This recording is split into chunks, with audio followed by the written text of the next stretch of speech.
Yo creo que Pero sería buena Sería opción. muy bueno. sí, la estaba pensando en grabarlas, la verdad se me pasó desde el inicio empezar a grabar. Pero sí, bueno, ya activé la grabación. Ok, está bien. Para que se quede pues ahí en el Teams, ¿no? Bueno, entonces, recapitulando, ¿no? Resumiendo un poco lo que estábamos viendo, la criptografía, decíamos, pues ya rebasó la parte original con la cual fue creada, que fue la de preservar la confidencialidad de la información. Y decíamos, ya actualmente pues tiene muchas más aplicaciones como la verificación de integridad de datos, decíamos, en caso de datos que transitan por la red, pues nos permite verificar que no hayan sido alterados accidental o intencionalmente, ¿no? Y también decíamos para la autenticación de entidades. Aquí entidades pues se refiere tanto a usuarios como a servidores o aplicaciones o software. Y del origen de datos, de que los datos son auténticamente emitidos por quien dice ser. Y bueno, ya platicamos acerca del Zero Trust, que pues es un concepto muy nuevo, relativamente nuevo, pues digamos, que es el nuevo concepto de la seguridad en redes, ¿no? Ya no, decíamos, desaparece totalmente la noción de una seguridad perimetral, donde tenemos una área interna de confianza, una área externa que es de no confianza y el área perimetral, y yo enfoco la seguridad en esa zona perimetral. Eso ya, decíamos, desapareció actualmente, ya no hay perímetro. Decíamos que desde la introducción del concepto de nube, pues ya se diluyó el perímetro, y más ahora en una situación como la que estamos viviendo, ¿no? De conexión de trabajo remoto, pues todavía menos existe el perímetro, ya no hay perímetro. Entonces el concepto de cero confianza es, yo necesito autenticar todo con todo porque asumo que, o parto de la suposición de que muy probablemente esté comprometida mi red, ¿no? Entonces, en ese escenario, pues cobra mucha relevancia la autenticación de entidades y el origen de datos, ¿no? Ok. ¿Dudas hasta aquí? Todo bien. No. Ok, Todo gracias. bien, gracias. Entonces, bueno, este es un poco lo que habíamos comentado, los objetivos de la criptografía. Fíjense, y ahora son estos 5. La confidencialidad. Confidencialidad se refiere a que los datos están ocultos a todos excepto a los usuarios autorizados. O sea, nadie puede ver la información excepto quienes tengan las claves adecuadas, ¿no? Ese es, y de hecho, pues ese es el origen histórico de la criptografía. Ese fue el propósito principal de la criptografía desde inicios de la humanidad prácticamente, ¿no? El otro objetivo es la autenticación de usuario, que es pues asegurar que los individuos que participan en una transacción, en un protocolo, son realmente quienes dicen ser. Bueno, en el curso vamos a ver cómo se realiza esta autenticación de usuarios en algoritmos criptográficos. También la autenticación del origen de datos, por ejemplo, que cuando llega un mensaje, pues estemos seguros que el mensaje sí proviene de la entidad que dice que lo emitió, ¿no? Entonces, es la autenticación del origen de los datos, ¿no? Cuando, por ejemplo, tiene aplicación en el correo electrónico, por ejemplo, ¿no? Ustedes saben que un ataque muy común es el ataque de phishing, que es, como comentábamos hace unos minutos, uno de los vectores de ataques más comunes, ¿no? Un vector de ataque es al usuario, hacerlo caer en un correo fraudulento donde abre un attach que trae un contenido malicioso que puede comprometer su equipo y de ahí intentar propagarse a demás equipos al interior de su red. Entonces, si se fijan, el origen del ataque, el inicio del ataque es con un phishing, con un mensaje falsificado. Me llega un correo que aparenta venir de mi jefe, ¿no? Donde me dice, oye, te mando una presentación que quiero que revises. El usuario la abre, confiando en que el correo viene de su jefe, y ya abrió un archivo malicioso. El principio entonces es el engaño, ¿no? El mensaje que es fraudulento, que aparenta venir de un origen del cual no viene, y entonces la aplicación de la criptografía es una de las aplicaciones más importantes, es asegurarme darme una manera de verificar que un mensaje viene del origen auténtico, ¿no? ¿Okay? También me permite la preservación de la integridad de datos. Aquí se refiere a que los algoritmos criptográficos proporcionan mecanismos para asegurar que los datos no han sido modificados por sujetos no autorizados, ¿no? Ustedes saben que, por ejemplo, el correo electrónico por default viaja en texto claro, ¿no? Por Internet. Entonces, en el tránsito podría ser alterado, ¿no? O sea, podría, por ejemplo, yo podría mandar un correo a un cliente diciéndole, oye, por favor, deposítame mis honorarios en tal cuenta y mando la clave, la clave interbancaria mi número de clave interbancaria, lo mando en el correo y resulta que alguien intercepta en el camino el correo electrónico, modifica ese dato, mete su propia clave interbancaria y le llega al usuario y dice al usuario, ok, no hay problema, te lo deposito, ¿no? Entonces deposita en esa cuenta el dinero y resulta que depositó en la cuenta del atacante, ¿no? Y entonces eso pasa desapercibido. Este es un típico ataque, se llama ataque de hombre en medio, ¿no? De man in the middle, en el cual alguien intercepta una comunicación, altera la información y la reenvía, ¿no? Ese ataque no crean que es tan raro, o sea, ya he visto yo casos reales donde se da ese tipo de ataque. Entonces, los algoritmos criptográficos nos dan una manera de darnos cuenta, percatarnos si un mensaje que era de un origen auténtico, porque en este caso a lo mejor yo envié el correo, sí fui yo, pero en el camino fue alterado. Entonces el origen del mensaje es auténtico, pero fue modificado el contenido, ¿no? Entonces la preservación de integridad de datos se refiere a que los algoritmos criptográficos nos dan mecanismos para poder verificar si los datos permanecieron íntegros en el trayecto, ¿no? Y poder detectar si en el camino fueron alterados. Entonces, si a mí me llega un mensaje que fue modificado, yo tengo manera de darme cuenta que fue alterado en el camino, pues yo lo rechazo. Digo, oye, aquí hay algo raro. Alguien le metió mano a este mensaje, ¿no? ¿Okay?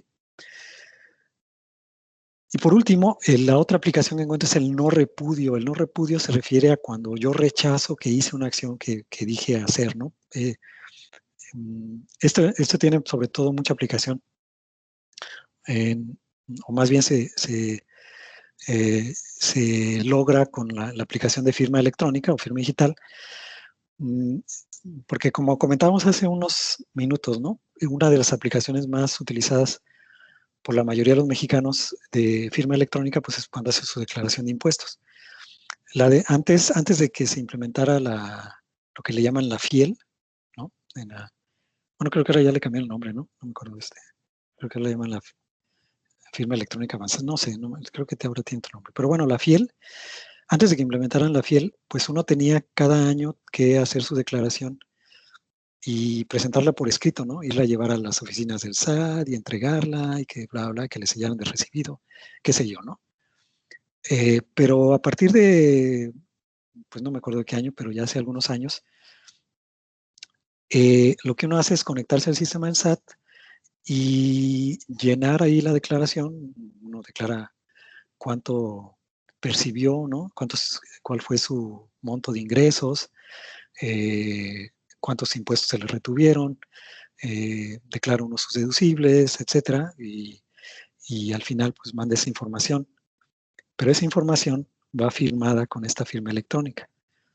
La firma electrónica tiene una validez legal. Para esto pues se tuvo que hacer todo un sustento legal, se tuvieron que modificar leyes federales, ahí se publicaron en el Diario Oficial de la Federación y se le dio un sustento y una validez legal a la firma electrónica para poderlo hacer.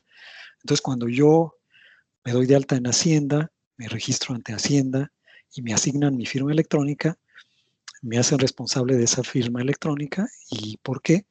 Si yo firmo algo con esa firma electrónica, tiene la misma peso legal que si lo firmara de mi puño y letra, ¿no? Entonces, cuando envío mi declaración, va acompañada, va todo firmado con mi firma electrónica, que repito, tiene la misma validez legal que una firma autógrafa. Entonces, ya no puedo yo rechazar que yo hice esa declaración, ¿no? O sea, yo no puedo decir, no, yo no lo hice, quién sabe quién envió. Me digo, ¿cómo no? Viene tu firma electrónica y tú eres el único que puede hacer estampar esa firma en ese documento electrónico, ¿no? Entonces, esa es la finalidad del no repudio, que una entidad que realice una transacción en la cual está participando no tenga manera de rechazar que hizo esa transacción, ¿no? Y esa es la finalidad del no repudio. ¿Ok? Entonces tenemos estos 5 objetivos de la criptografía. Se fijan, van más allá de la preservar la confidencialidad, ¿no? Porque todavía muchos siguen pensando que criptografía se refiere únicamente a encriptar archivos, a encriptar información para que nadie tenga acceso. No, va mucho más allá en todos estos términos y por tanto se utiliza mucho, ¿no? La confidencialidad, pues no nada más para guardar nuestra información de manera confidencial, sino también para preservar la información que transita a través de Internet, para autenticarnos cuando hacemos, por ejemplo, comercio electrónico, para autenticar correos electrónicos, para verificar que los datos no han sido modificados y para garantizar el no repudio, ¿no? ¿Ok? Bien, ¿dudas hasta aquí?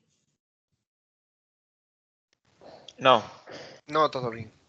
Ok, gracias. Doctor, yo tengo una pregunta. Sí, adelante.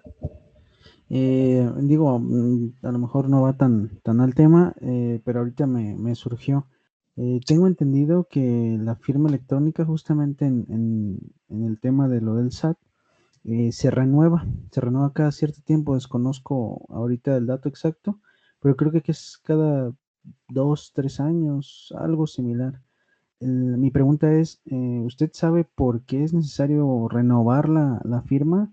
Tal vez, me imagino, por algún esquema de seguridad de que ya a lo mejor la firma se ha utilizado mucho o se ha dispersado tanto que ya no es tan segura como al inicio, o existirá algún método, algún significado, no sé, a lo mejor más técnico. Sí, bueno, más adelante vamos a ver el tema de certificados digitales. Los certificados digitales es, a ver, voy un poquito más atrás. Para generar una firma electrónica, te tienen que asignar un par de llaves, la llave privada y la llave pública. Decíamos, la llave pública es una llave que, bueno, para propósitos de la firma electrónica tú la generas con la llave privada. La llave privada, si te fijas, cuando tú vas a Hacienda y te das de alta, te dan un par de archivos. Llevas una memoria USB o bueno, dónde guardar y te dan 2 archivos, uno que lleva la llave privada, que está protegido con una contraseña que dicen que guardes muy bien, que bla, bla, ¿no? Es la llave privada. Y te dan un certificado digital, un .cer, un archivo de certificado digital. El certificado digital contiene una llave que es la llave pública. La llave privada sirve para generar la firma electrónica. O sea, bueno, más bien es estampar la firma en un documento electrónico. Y la llave pública sirve para verificar que esa llave es auténtica, como vamos a ver más adelante, ¿no? En la unidad de clave pública, en ese tema, ¿no? Pero el certificado digital es un documento electrónico que garantiza que esa llave pública te pertenece, ¿ok? Por ejemplo, tú vas y te dicen, Alfredo, esta es tu llave pública, ¿no? Y esta es tu llave privada. Y con esa te vas a firmar electrónicamente. El certificado digital tiene varios datos tuyos, o sea, tiene tu CURP, tu RFC, tu nombre completo y otros datos. Y viene tu llave pública y dice, esta llave pública pertenece a Alfredo. Y viene la firma y todo ese documento viene firmado por el SAT. ¿Ok? Ese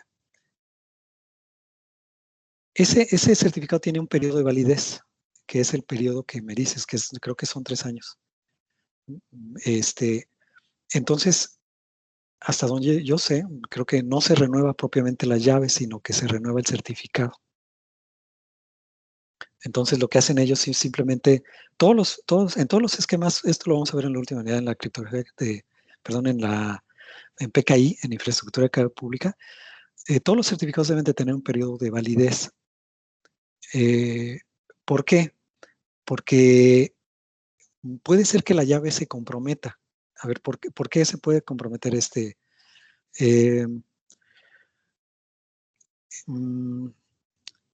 puede ser que tú pierdas el archivo, Puede ser que se lo pasaste a alguien y le pasaste la contraseña. Por ejemplo, es muy común en México, ¿no? Que muchos de nosotros pues no hacemos nuestra declaración, sino se la dejamos a un contador. Entonces al contador le pasamos nuestra llave privada, ¿no? Y para qué la puede usar, le damos la contraseña. Que digamos está mal hecho porque pues se supone que nada más nosotros deberíamos tener el acceso a la llave privada, porque pues, somos, digamos, es custodia nuestra, ¿no? La llave privada es lo que nos representa. Pero te digo, pues como se dan las cosas, pues es tan complicado luego a veces hacer declaraciones de impuestos que mejor se lo dejamos a un contador, ¿no? Y el contador tiene acceso a ese archivo, ¿ok? Entonces, si esa clave privada cayera en manos de cualquier otra persona, esa otra persona podría presentar declaraciones a nombre nuestro. Y lo único que tendría que hacer es firmar con esa llave privada. Y como hay un certificado que dice que esa llave es, por ejemplo, supongo que se compromete tu llave privada, ¿no? Entonces, alguien que tomara tu llave podría presentar declaraciones a nombre tuyo, por ejemplo. ¿Ok?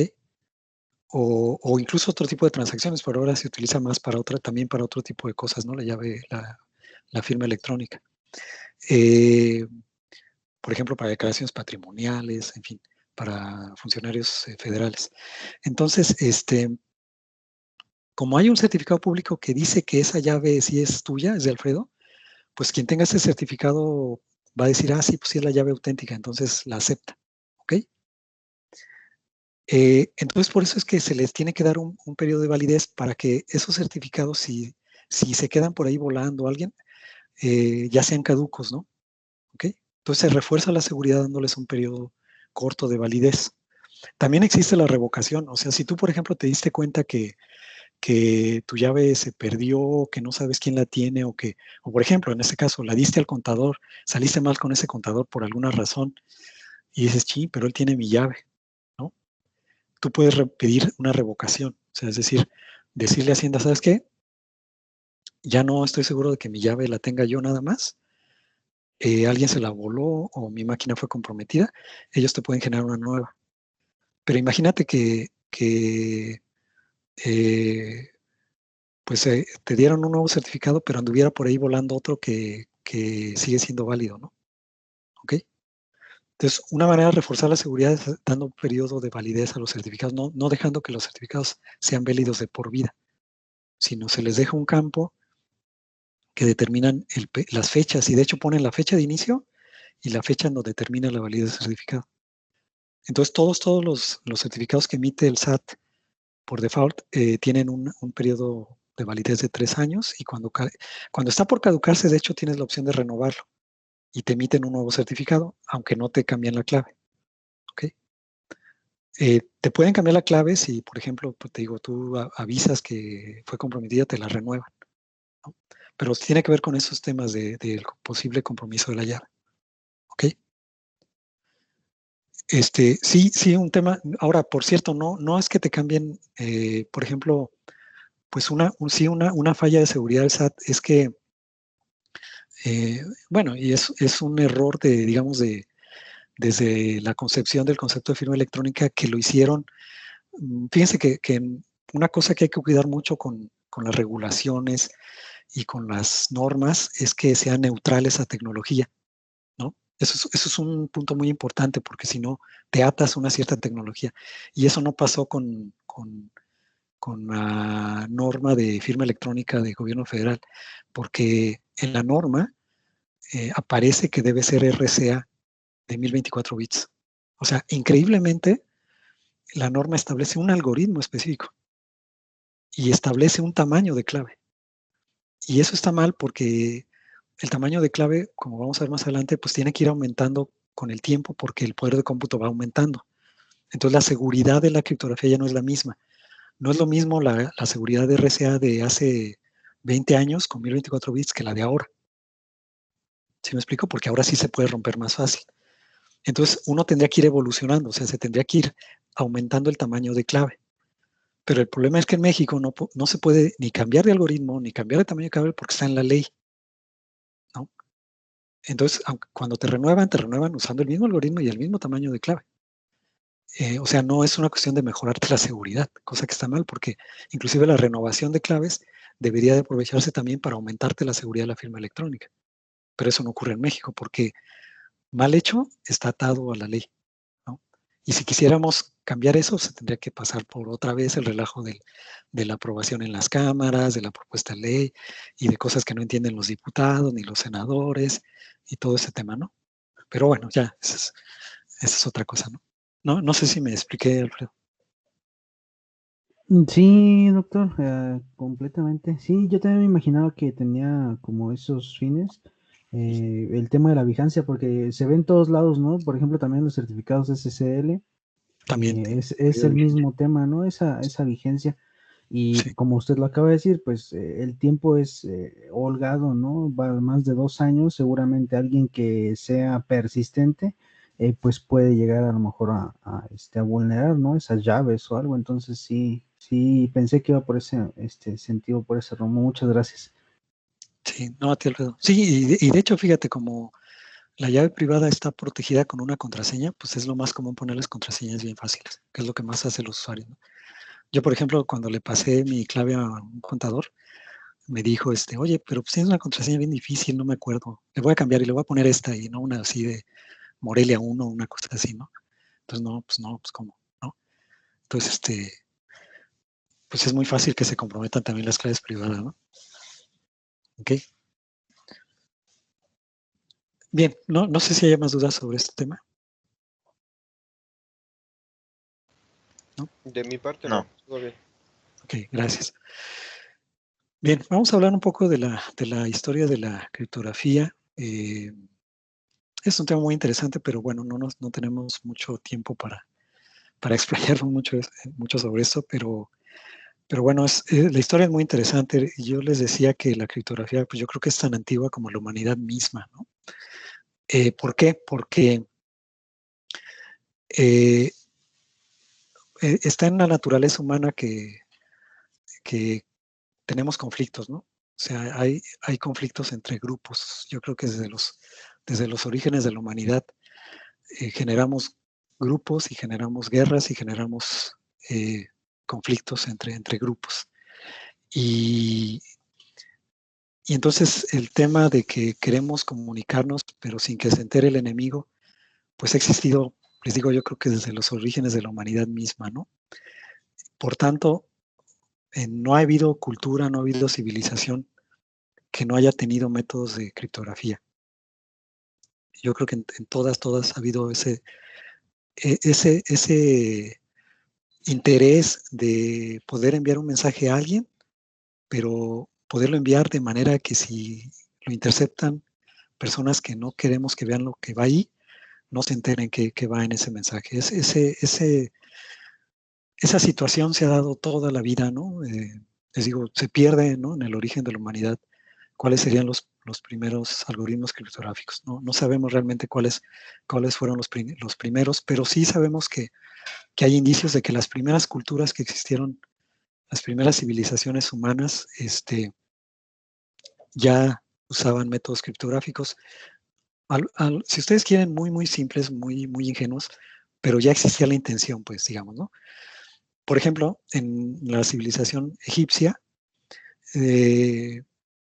ya desde hace 4.500 años, es decir, unos 2.500 años antes de Cristo, existe evidencia de que ustedes saben que pues, escribían, ellos tenían una escritura en jeroglíficos, ¿no? Y estos jeroglíficos, o jeroglíficos más bien, estoy hablando como en spanglés, estos jeroglíficos,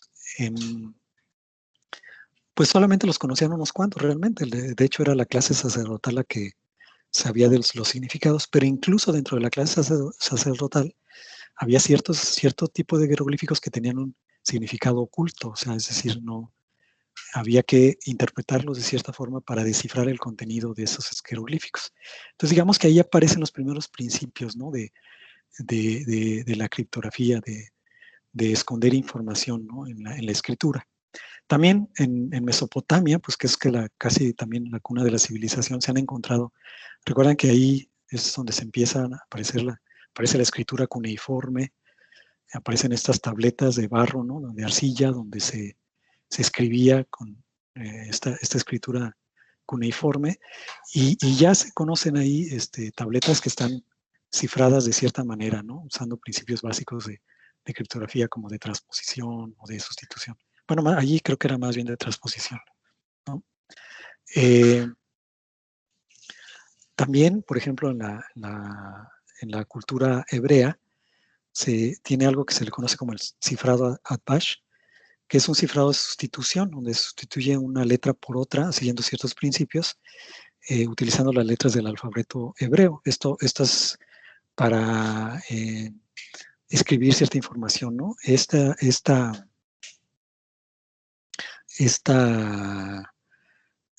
tipo de cifrado se llegó a utilizar en estos años, desde 500 hasta hace 600 años antes de Cristo, ¿no? Pues también muy, muy antigua. También las culturas como las culturas grecorromanas fueron muy prolíficas en cuanto a algoritmos o ideas de criptografía. Por ejemplo, está la escítala. La escítala es un mecanismo utilizado por los espartanos originalmente para enviar mensajes, sobre todo mensajes en épocas de guerra, a través de un mensajero. Era un método muy, muy ingenioso.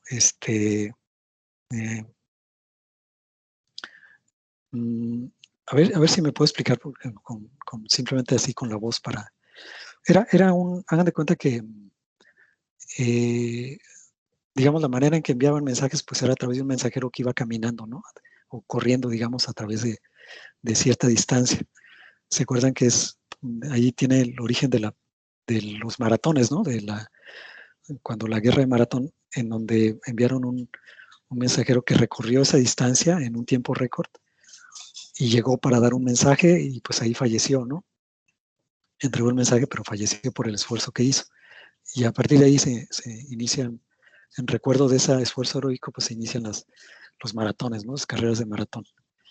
Entonces era como se enviaban los mensajes en aquella época. Pero era común pues que a veces los mensajeros fueran en el camino, cuando iban caminando, pues cayeran en manos enemigas, ¿no? O sea, fueran atrapados por los enemigos y el mensaje se les fuera arrebatado. Entonces lo que hacían los espartanos era, en un cinturón de piel,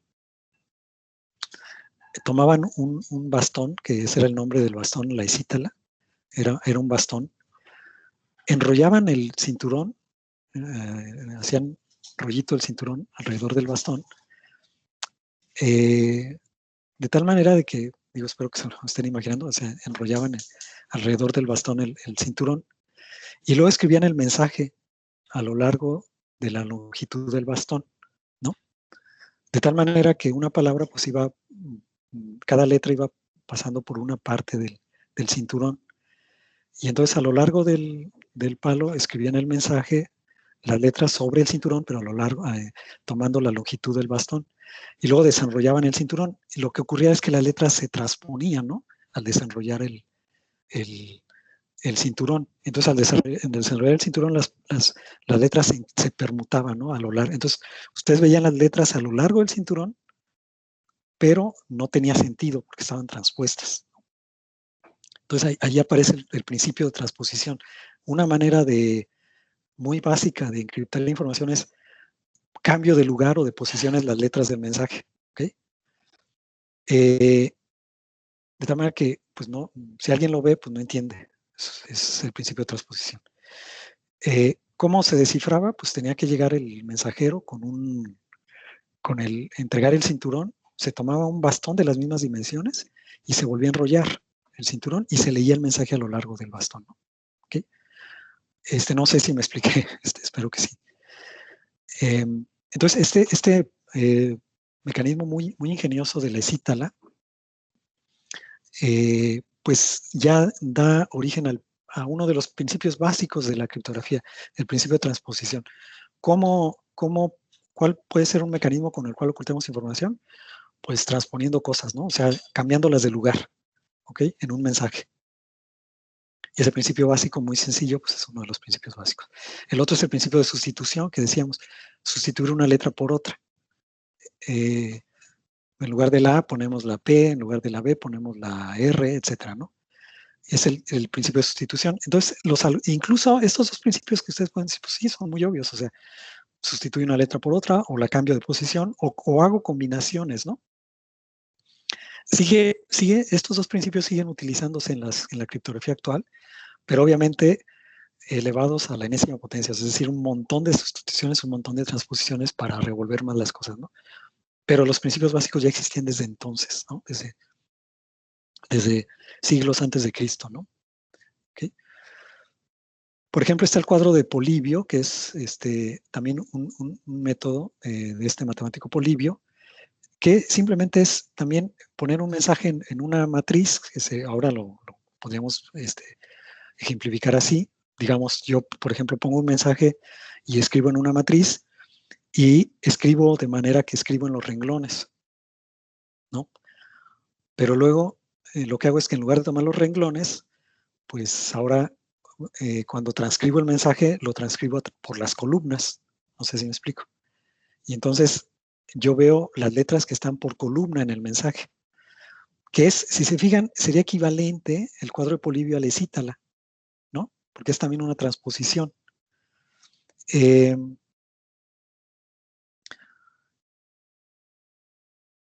Bueno, después apareció el cifrado de César, que es también un cifrado de sustitución. Aquí lo que hace es correrse las letras por cierto número de posiciones. Pues el ejemplo, en lugar de si yo voy a correr las letras 3 posiciones, pues en lugar de poner la A, pongo la D, en lugar de poner la B, pongo la E, etcétera, ¿no?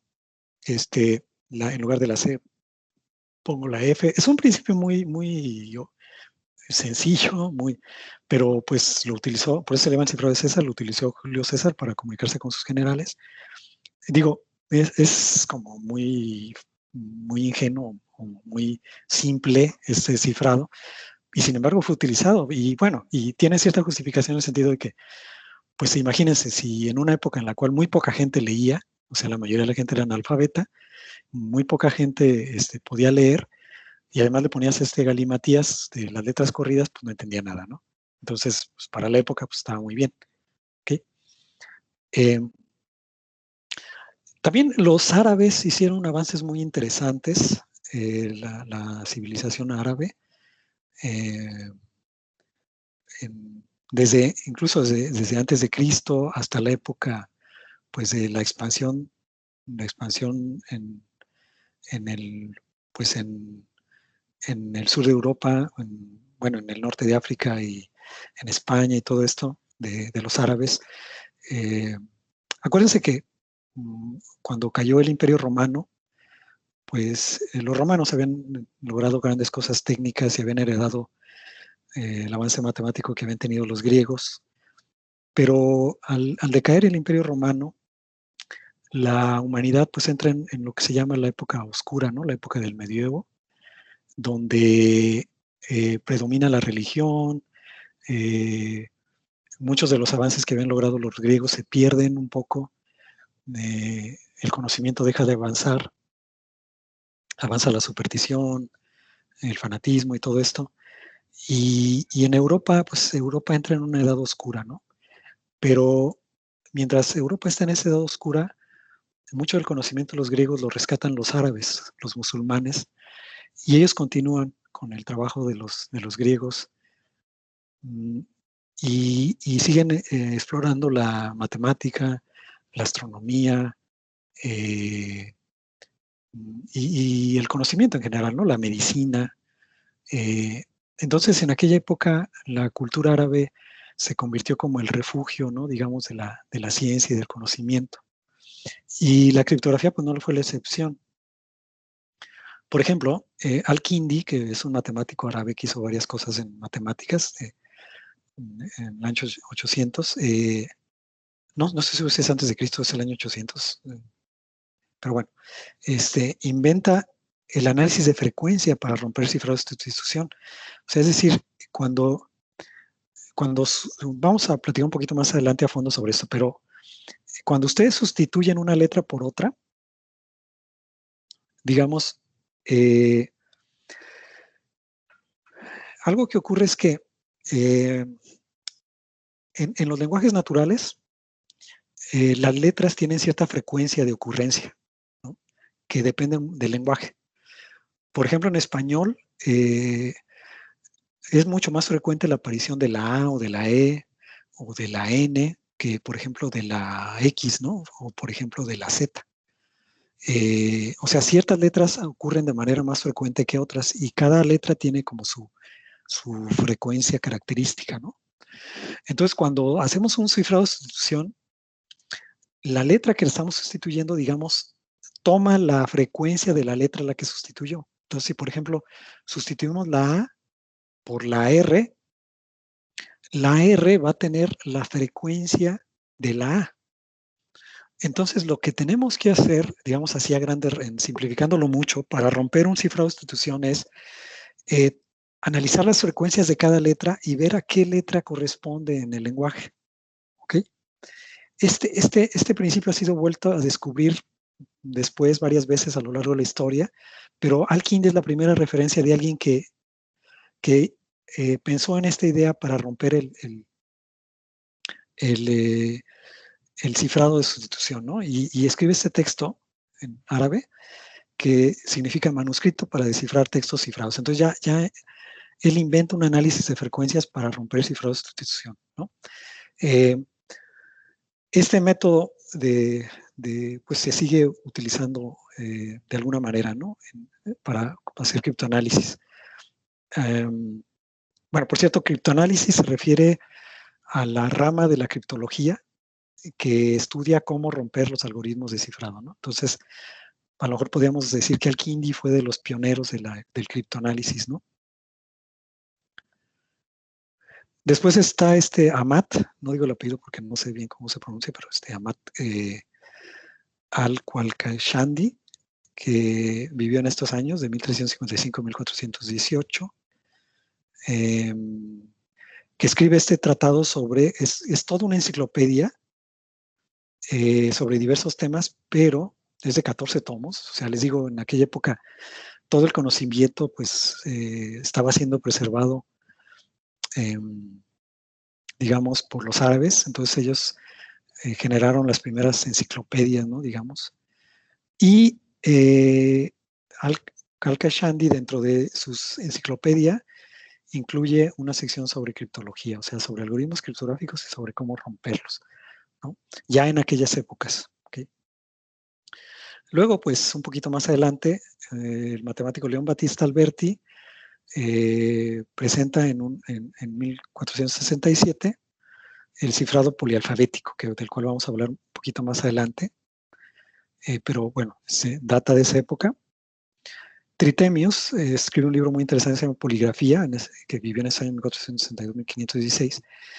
Poligrafía que inventa el método tabula recta, que es también un método pues, de transposición, ¿no? Luego tenemos a Wegener, ahorita vamos que ya es un poquito más hacia acá, en los años 1523, vivió en 1523 a 1596. Blaise de Wegener inventa el método de cifrado polialfabético que conocemos como cifrado de Wegener. Un poquito más adelante vamos a revisar en qué consiste este método de cifrado. No voy a extender mucho aquí sobre eso porque lo vamos a revisar, ¿no? Luego, ya en 1800, los años 1800 y algo, digamos finales del siglo XIX, este militar prusiano, Friedrich Wilhelm Kaczynski, era un militar prusiano, escribió un texto que se llamaba, ahí está en alemán, que es sobre el cifrado y descifrado, y que describe un método para romper el método de cifrado de sustitución polialfabética, el método de Wegener. Digamos que este es uno de los primeros, textos relativamente modernos sobre el criptoanálisis, Y Kaczynski implementa un método que es el método de Kaczynski, que es un método de análisis de frecuencias para romper un cifrado de sustitución polialfabética. Que bueno, este método de Kaczynski ha sido mejorado para romper otros tipos de cifrados, ¿no? Entonces, las bases las sentó este militar prusiano, que fue utilizado en la Primera Guerra Mundial, este método de Kaczynski, ¿no?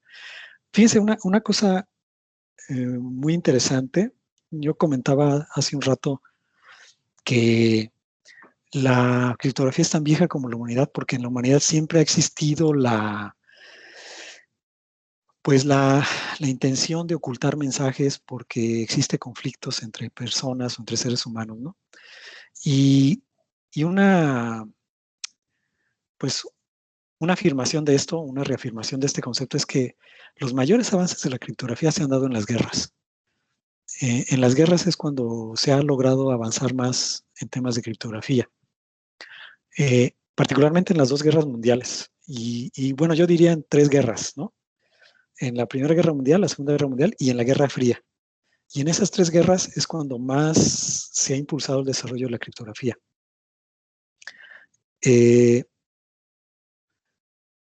Sobre todo en la Segunda Guerra Mundial, creo yo. Entonces, no es la excepción. Muchos avances de la criptografía moderna se dieron en la primera y luego en la segunda. Por ejemplo, con el método Kaczynski, que digamos fue como un preludio a la Primera Guerra Mundial. Y luego, por ejemplo, durante la Primera Guerra Mundial, el almirantazgo británico, la parte de la naval británica, tenía una sección dedicada exclusivamente a romper los códigos navales alemanes. Entonces ellos lograron romper los códigos navales que estaban establecidos en ese manual de señales de la Marina del Kaiser, ¿no? El SKM de la Marina alemana. Entonces, vean cómo en esa época ya surgían las primeras secciones del ejército dedicadas exclusivamente al rompimiento de códigos criptográficos. ¿Ok? Allí se inician esas secciones de los ejércitos que hacen trabajo de criptoanálisis, que después derivan en agencias de inteligencia. Por ejemplo, en la sección militar americana que rompía códigos militares nazis, de ahí emerge lo que es actualmente la Agencia de Seguridad Nacional, la NSA, ¿no? Pero tienen su origen en estas secciones, como en el caso del Room 40, que es el cuarto 40, que es la sección de la Marina Británica que se encargaba de romper los códigos navales alemanes, ¿no? Este último punto, el Room 40, fue el que descifró el telegrama Zimmermann en 1917. ¿Han escuchado acerca de este telegrama Zimmermann?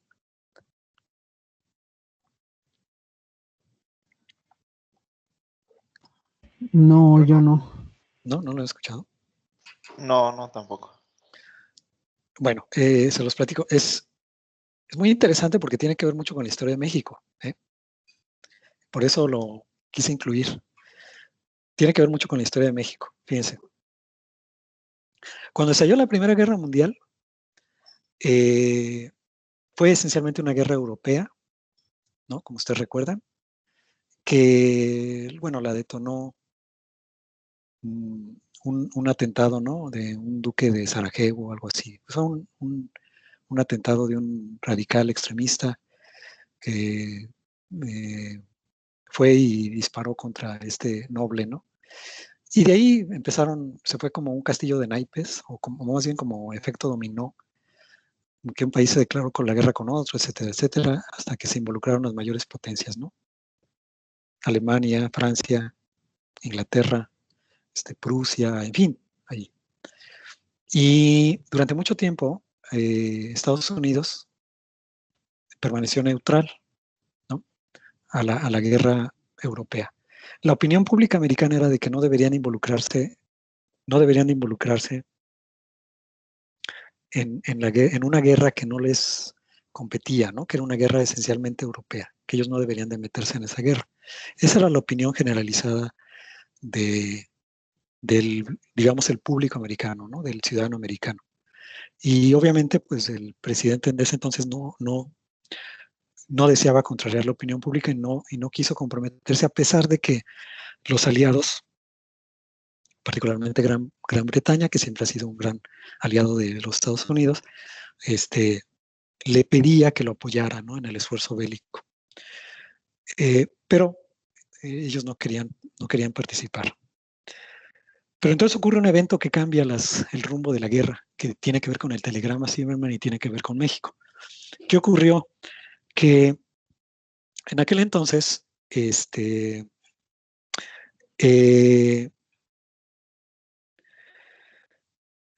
México, pues estaba pues saliendo, digamos, de la revolución, saliendo de la revolución, todavía, digamos, no se asentaba el polvo, ¿no? De la Revolución Mexicana, todavía había muchos conflictos locales y además el país estaba armado hasta los dientes, ¿no? Fíjense, en aquella época México tenía más armas que Estados Unidos incluso, ¿no? Porque a raíz de la Revolución Mexicana. Y había mucha gente armada por los ejércitos revolucionarios y todo esto. Y era un territorio de mucha ebullición, ¿no? México, y de mucho conflicto, ¿no? Y había, cuando estalla la Primera Guerra Mundial, México, de origen, no tenía una simpatía muy fuerte hacia los aliados, sino más bien hacia el eje, cosa curiosa. Y había una corriente muy, digamos, que mostraba mucha simpatía hacia el lado alemán. ¿Okay? Ahí hay una larga historia, porque de la intervención alemana en México, incluso pues hay muchos libros sobre el grado de infiltración que tuvieron o que tuvo la inteligencia alemana en México durante la Primera y la Segunda Guerra Mundial también. ¿Por qué? Porque México ha sido interesante para las potencias, o sea, lo atractivo de México para las potencias, sobre todo en aquellos años, pues no ha sido ni el folclore, ni los mariachis, ni la comida, sino el petróleo, ¿no? El petróleo es el que siempre ha llamado la atención. Y en una situación de guerra, pues es muy importante pues asegurar los suministros de combustibles, porque pues todo se mueve sobre eso, ¿no? Entonces México siempre ha sido interesante por ese tema, y por eso es que llama la atención y tratan de jalar, por ejemplo, en ese caso, que no interrumpieran el provisionamiento de petróleo hacia las potencias del eje, ¿no? Perdón. Entonces, hay aquí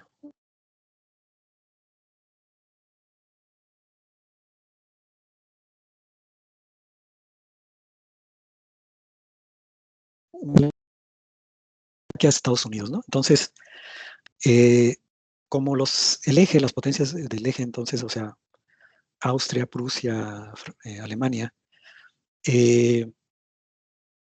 pensaban que era inminente que Estados Unidos se involucrara en la guerra, querían evitar eso, y entonces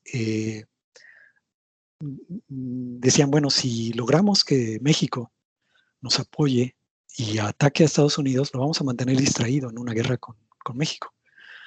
Y eso nos va a favorecer, ¿no?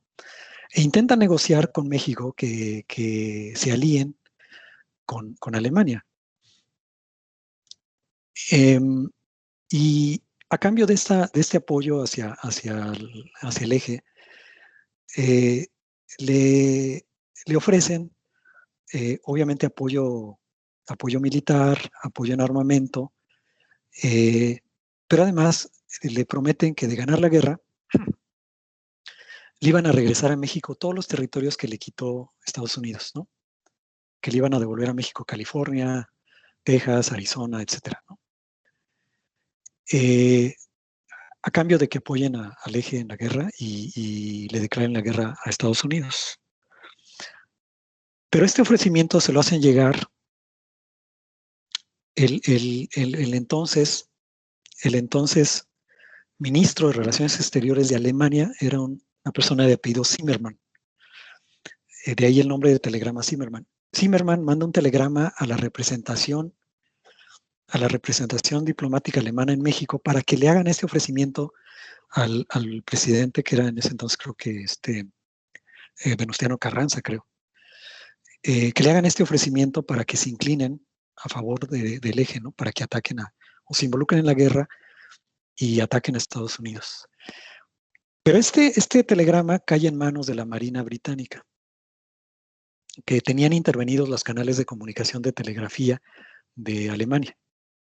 Entonces, el telegrama está cifrado, pero, como comentamos en este punto, el código que utilizaban la Marina Británica ya había sido roto por la Marina Alemana. Los códigos que utilizaban la Marina Alemana ya habían sido rotos por la Marina Británica. Entonces, ahí en manos de ellos, lo descifran, ven el contenido y se lo hacen conocer a sus aliados o a los estadounidenses.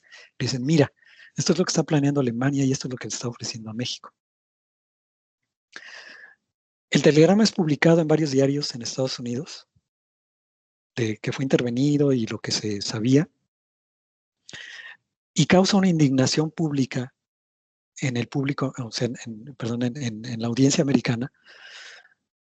Y entonces cambia la opinión pública, porque dicen, sí, pues cómo, ¿no? O sea, y entonces la opinión pública se cambia de lado y dice, hay que intervenir en la guerra, porque pues no puede ser. Y entonces deciden lanzarse a la guerra contra el eje, ¿no? Y cambia la balanza. O sea, la publicación de este telegrama, Zimmermann cambia la balanza hacia que la opinión americana se incline a intervenir en la guerra europea. Y el resto es historia, o sea, participa Estados Unidos y bla, bla. El ofrecimiento de los alemanes fue rechazado por el gobierno constitucionalista. Se dice, no nos interesa involucrarnos en esa guerra, pero ya, el resto es historia, ¿no? Entonces, vean, por eso me gusta mucho mencionar este tema del telegrama Zimmermann, porque es un tema que involucra criptografía y cómo la criptografía a veces inclina o modifica la historia, ¿no? O sea, cambia la historia en su curso. O sea, aquí se rompió el telegrama Zimmermann y aquí tuvimos mucho que ver nosotros los mexicanos. Bueno, más bien México tuvo que ver en esa parte, ¿no? Hay un libro que se llama, si ustedes quieren conocer más a detalle todo el telegrama Zimmermann, hay un libro que se llama La Guerra Secreta en México. Es de un autor de apellido Katz, creo que es Freddy Katz, que es una investigación muy, muy interesante sobre la intervención de los alemanes durante esos años en México y de cómo ellos intentaban inclinar la balanza a favor del eje, ¿no? De que México se inclinara a favor del eje y de las simpatías que hubo en algún momento por parte de los mexicanos hacia Alemania, ¿no? Muy interesante, es muy extenso el libro, pero está muy, muy bueno, La Guerra Secreta en México. También, por cierto, hay otro libro que es, ahorita no me acuerdo exactamente el nombre, pero es algo así como La Escuela de Espías en México, que habla sobre un alemán que fue muy cercano a los presidentes mexicanos de la época de la Revolución, y que fue el que comenzó a formar gente de inteligencia en México. El autor creo que es Sommerfield, o alguien de apellido Sommerfield. Luego les busco bien la referencia. Pero es muy interesante también de esos años, ¿no? De el grado que tenemos de intervención alemana en México. Y eso continuó durante la Segunda Guerra Mundial, ¿eh? O sea, en la Segunda Guerra Mundial hubo también una corriente muy, muy fuerte que apoyaba a los alemanes, a los nazis, ¿no? Durante un movimiento aquí de simpatizantes de los nazis que incluso a nivel de gobierno favoreció que se siguiera enviando petróleo hacia Alemania nazi y cosas de ese tipo. También hay mucho que hablar al respecto, no voy a desviar en ese tema, pero también en esa época se dio con la simpatía del movimiento sinarquista, de movimientos de ultraderecha que también se dieron en México, y que algunos de ellos todavía siguen sobreviviendo por ahí, ¿no? Que todavía tenemos gente que se siente la raza aria, aunque esté bien moreno, ¿no? Pero bueno, son los famosos morenazis. Pero todavía sigue existiendo, ¿no? Entonces hay toda una historia ahí muy, muy interesante, ¿ok? Bueno, ¿dudas hasta esta parte? De mi parte no. No. Todo Ok. bien, gracias. Bueno, durante Todo la bien, Segunda Guerra gracias. Sí, ok, gracias, Alfredo. Durante la Segunda Guerra Mundial, pues continúa el desarrollo. Aquí todavía hay una historia más interesante porque todavía se les dio un impulso más amplio a la criptografía. Se inventan unos dispositivos mecánicos y electromecánicos que se utilizan para el cifrado. Los alemanes utilizan una máquina de rotores que se llama Enigma, que seguramente ustedes han escuchado esa máquina, que es una máquina que utiliza el principio de sustitución y transposición muy bien. Que era que los alemanes estaban muy confiados en que el cifrado de la máquina Enigma era irrompible. Se confiaron demasiado porque pues sí lo lograron romper.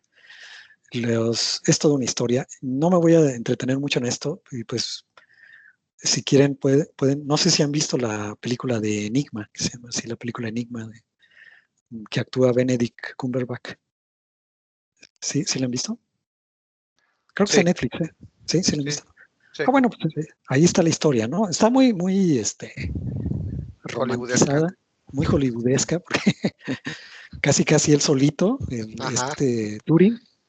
Turing solito la rompió, no, eso no es cierto, se fue un equipo muy grande. Y ahí aparece una chica ahí que sí existió realmente, pero la chica era una de muchas que estaban trabajando ahí, o sea, no era ella nada más, había muchas mujeres también. Fue un esfuerzo muy grande y de muchas personas, no nada más de Turing. Se romantiza mucho luego a Turing ahí en esa parte, pero bueno, sí tuvo mucho que ver, pero no es como lo pinta la película. Pero se dan una idea, pues, de lo que ocurrió ahí, de que la inteligencia británica reclutó a matemáticos, a gente muy brillante de universidades ahí de Cambridge y de Oxford. De hecho, el Bletchley Park, que era la casita rural que rentaron para que se trabajara en romper la criptografía de Enigma, Bletchley Park está ubicada exactamente a mitad de entre Oxford y Cambridge, porque pues ahí era donde, digamos, nutrían de talento a este lugar para romper este código Enigma, ¿no? Pues es una historia muy interesante y es la base de la computación. La máquina que construyeron ahí para romper el código Enigma, que era una máquina electromecánica muy ruidosa que le llamaban la bomba, que ocupaba toda una habitación, pues después ya de manera rutinaria esa máquina descifraba códigos de mensajes del eje, ¿no? De manera rutinaria se rompían los códigos y eso permitió a los británicos, bueno, y en general a los aliados, pues ganar la guerra, ¿no? Les dio una ventaja que seguramente influyó mucho en ganar. Bueno, y ahí está entre medio también cuestionable si ellos ganaron la guerra o lo ganaron los soviéticos, que yo más bien creo lo segundo, ¿no? Que la guerra lo ganaron los soviéticos a pura fuerza bruta, ¿no? Pero bueno, sin duda que les favoreció también el hecho de que hayan roto los códigos de Enigma, ¿no? Así como existió la máquina Enigma, que otras potencias del eje y también las potencias aliadas también tuvieron sus propias máquinas de rotores. Por ejemplo, el CIS, que es el servicio bueno, más bien los japoneses tenían una máquina que se llamaba la máquina púrpura, le llamaban la máquina púrpura, que era también una máquina de rotores, que fue rota por el CIS, que era el servicio de inteligencia de señales del ejército americano, rompió el cifrado de esa máquina, ¿no? También. Los americanos a su vez utilizaban también una máquina de rotores que era la máquina Cigaba, ¿no?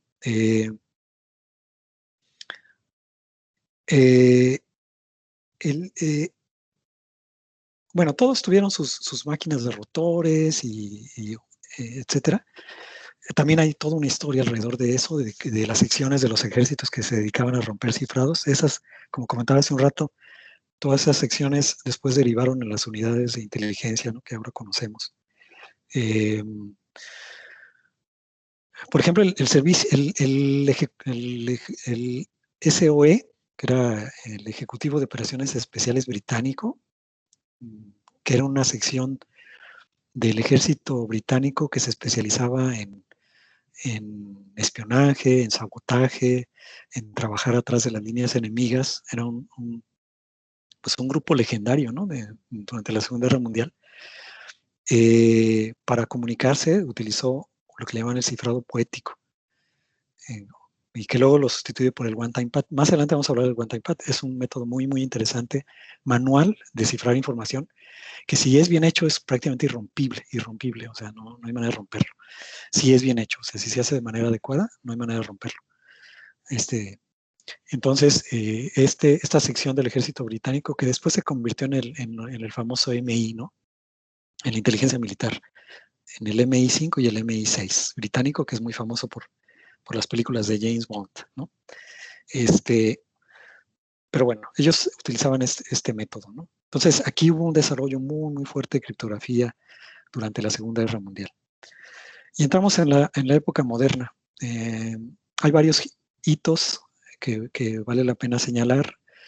En el 49, este matemático Claude Shannon, un matemático muy brillante, que pues fue quien creó la teoría de la información, o sea, la teoría matemática de la información. También escribió un pequeño texto que se llama La teoría de la comunicación de los sistemas de secrecía, ¿no? Que más adelante vamos a mencionar. Es un trabajo muy, muy interesante porque de manera teórica, encuentra cuál es el método, cuál método es irrompible. Porque una pregunta que se haría uno es, que siempre se hace uno en algoritmos criptográficos, es ¿qué tan seguro es este algoritmo? ¿Qué tan fácil o qué tan difícil es romperlo? Y uno busca algoritmos que sean irrompibles. Entonces ya en 1949 Shannon encontró cuál sería el algoritmo irrompible. O sea, es aquel que teóricamente no se puede romper, ¿no? No hay manera más que conociendo la clave, obviamente. ¿Okay? Él lo encontró desde 1949. El tema es que el algoritmo, o más bien las condiciones que establece Shannon para que un método sea irrompible son poco prácticas, son muy difíciles de lograr. Pero, y esto lo vamos a comentar casi al final del curso, las condiciones que pone Shannon sí se pueden alcanzar actualmente, pero utilizando tecnología cuántica, criptografía cuántica. Eso lo vamos a mencionar más adelante, pero apenas hasta ahora es que, digamos, podemos lograr el objetivo que planteó Shannon desde 1949, ¿no? Bueno, otros hitos. En el 75 es publicado el Data Encryption Standard, que es el primer cifrado simétrico que es establecido como un estándar y que es resultado de un concurso que invita el gobierno americano, ¿no? Actualmente ya es obsoleto, ya fue desplazado por el AES, pero digamos que es histórico porque es el primer primer algoritmo que establecido como un estándar, ¿no? Y que es, por lo tanto, copiado a todos los niveles, ¿no? En el 76, Diffie y Hellman publican lo que se llama el protocolo de intercambio de claves, conocido como protocolo de Diffie-Hellman. Digamos que este es importante porque en el 76, como que en el protocolo de Diffie-Hellman está implícita la idea de clave pública. O sea que podríamos decir que Diffie y Hellman son los padres de la criptografía de clave pública, son realmente los que dieron la idea inicial. Pero tampoco es tan cierto, porque aunque Diffie-Hellman es el primer protocolo que se publica donde existe la idea de la clave pública, no fueron los que realmente, digamos que si son los padres de la criptografía de clave pública, son los padres adoptivos. ¿Por qué? Porque resulta que ahora se sabe que durante la Segunda Guerra Mundial, los británicos, fíjense, ni siquiera me acuerdo de sus nombres, pero algunos investigadores británicos ya habían inventado el protocolo pero lo había clasificado el ejército británico como confidencial y permaneció en secreto durante muchos años y apenas recientemente fue publicado. Y ahora se sabe que los británicos realmente ya lo habían inventado antes, pero lo habían mantenido secreto. Y Diffie-Hellman, pues como eran investigadores de una universidad que publican, pues lo publicaron, lo hicieron público. Y ahora se piensa pues que Diffie-Hellman fueron los inventores, pero no, ellos simplemente lo redescubrieron, digamos, ¿no? Pero realmente ya se conocía desde antes. En el 78, Rivest Shamir y Adelman, 3 profesores de una universidad americana, inventan el criptosistema de clave pública RSA. RSA por las siglas, son las siglas de ellos, ¿no? Las siglas de Travis, Shamir y Adelman. Y con esto inicia pues, la era de la criptografía de clave pública moderna, ¿no? Lo que conocemos ahora como clave pública, que se utiliza en todos lados. Travis, Shamir y Adelman, de hecho, fundan una empresa que se llama así, RSA, que comercializa su algoritmo. Ellos patentan el algoritmo. El algoritmo tiene una patente que venció apenas hace poco, lo cual quiere decir que cualquiera que utilizara su algoritmo tenía que pagarle regalías. Eso pues los hizo, ya se imaginarán, multimillonarios a estos cuates, y su empresa pues una de las más prósperas en seguridad. De hecho pues sigue siendo todavía una de las más grandes empresas de seguridad, que creo que ya fue adquirida por Dell, ¿no? Por la empresa Dell. Pero sigue siendo una empresa muy, muy importante en el área de seguridad, que ya no nada más hace criptografía, sino N cosas relacionadas a seguridad, ¿no? En el 97, la Electronic Frontier Foundation, que es una fundación, una asociación civil que trabaja sobre el derecho a la privacidad, todo esto, logra romper el cifrado, el DES, el Data Encryption Standard, en 56 horas, utilizando un hardware especialmente diseñado para ello. Con esto, pues el DES pasa a la historia, se logra romper y se crea, en el 2001 se publica el AES, el Advanced Encryption Standard, que es el nuevo estándar de cifrado simétrico, que más adelante en el curso lo vamos a ver, ¿no? Okay. Bueno, ¿dudas hasta aquí? No, todo bien, gracias. De mi parte no. Ok, son las 10. Si quieren tomamos un pequeño break, para que no se me cansen. Tomamos un pequeño break de unos 10, 15 minutos, 15 minutos si quieren, para comenzar, ¿no? Con la otra parte. ¿Okay? Entonces, si quieren a las 10, 15 nos volvemos a conectar. Sí, Está bien. Gracias.